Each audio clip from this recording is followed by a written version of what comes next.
aujourd'hui, déjà, nous rentrons dans un système de sécheresse régulier et de plus en plus forte, et que les personnes sont mal protégées face à ces épisodes récurrents de sécheresse. Et aujourd'hui, si on regarde par exemple le nombre de personnes qui sont indemnisées contre le retrait-gonflement des argiles, on atteint à peine 1 sur 2. Or, il faut bien comprendre qu'il s'agit des maisons des personnes et qu'elles n'ont nulle part où aller ailleurs. Et donc, il y a vraiment un besoin de protection et donc d'encadrement de ces remboursements. Aujourd'hui, il faut faire la preuve que ce sont les retraits-gonflements des argiles qui fissurent les maisons.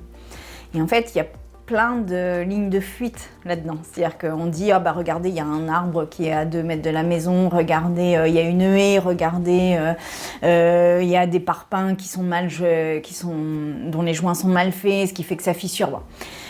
Là, aujourd'hui, on se dit, voilà, s'il y a une fissure, alors on la prend au sérieux. En fait, c'est ça, la proposition de loi. S'il y a une fissure, dès la première fissure, on la prend au sérieux.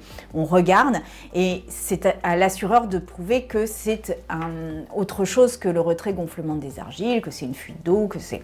Mais ça permet aux assurés d'être certains que leur fissure soit prise au sérieux. Aujourd'hui, on a des assurés qui sont abasourdis, qui sont assommés par des procédures administratives qu'ils ne maîtrisent pas bien, parce que c'est pas de leur responsabilité, c'est les mairies, la préfecture, l'État. Donc ils sont pris, ils sont comme une noix dans un casse-noix, quoi. Ils sont broyés par ces procédures administratives et on est face à une forme de violence administrative vis-à-vis d'eux. Donc là, l'idée c'est de les protéger davantage.